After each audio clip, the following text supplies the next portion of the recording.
উত্তরার milestone school and কলেজটি যেন এখন পরিণত হয়েছে মৃতপুরীতে।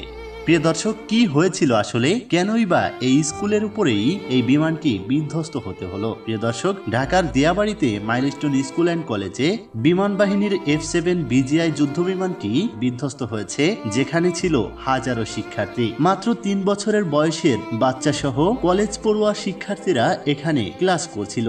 সময় মাত্র 10 মিনিট বাকি। কিছু মানুষ গেটের সামনেও চলে এসেছে। ছুটি হবে একটু পর, সবাই ছিল।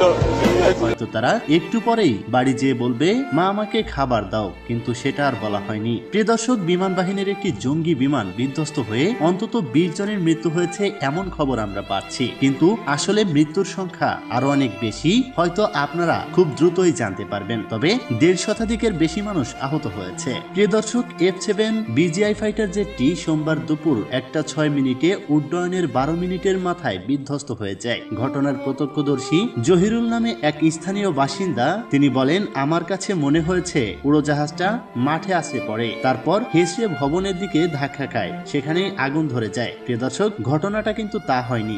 স্কুলের উপরের তলায় যে আঘাত এনেছে এই যুদ্ধ বিমানটি, যে বিমানটি 90 দশকের চায়নার প্রতিষ্ঠিত একটি বিমান, যেটার হয়তো এখন আর কোনো কাজ নেই। এখনো বাংলাদেশে এইসব বিমানই যুদ্ধের জন্য ব্যবহার করা হচ্ছে, যা হয়তো কোনো যুদ্ধে ব্যবহারের যোগ্য না। প্রিয় দর্শক, আসুন তাহলে এই অসহায় শিশুদের বাবা মায়ের আহাজারি আমরা শুনি। আরে আমার বড়রা কেমনে চাকরিছে, কত কষ্ট জানি হয়েছে। আরে আমার আব্বুরে সকালবেলা ভাতটা লয়ে এলি, আব্বু গরম ভাত, আব্বু গরম ভাত লয়ে এলি। প্রিয় দর্শক, অনেকেরই চেহারা চেনা যাচ্ছে না, অনেককে হাসপাতালে নেওয়া হয়েছে। মাত্র 10 মিনিট পরই স্কুল ছুটি হয়ে যেত, কিন্তু এর আগেই বিমানটি আঘাত হানে নিরীহ এই শিশুদের উপরে। এরপরে অনেক মানুষই নিহত হয়েছে, আহত হয়েছে শতাধিকের বেশি মানুষ।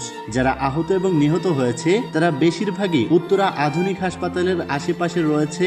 অনেক শিক্ষার্থী রয়েছে সেখানে, এবং শিক্ষার্থীদের অভিভাবকরাও সেখানে কিন্তু অসুস্থ অবস্থায় রয়েছে। অনেকেই শিক্ষার্থীদের সাথে অভিভাবকরা আসে, তারাও কিন্তু আঘাত পেয়েছে এবং আহত হয়েছে। সর্বশেষ আপডেট হচ্ছে যে পাইলট ছিল তৌকির রহমান, সে কিন্তু বেঁচে নেই, সেও দুনিয়ার মায়া ত্যাগ করে চলে গিয়েছে। প্রিয় দর্শক, সবাইকে আল্লাহ তাআলা জান্নাতবাসী করুক, এটাই হচ্ছে মূল কথা। এই হচ্ছে বিস্তারিত বিষয়। পরবর্তী আপডেট পাওয়া পর্যন্ত আমাদের সাথে থাকুন। চ্যানেলে নতুন হলে অবশ্যই চ্যানেলটি সাবস্ক্রাইব করে রাখুন।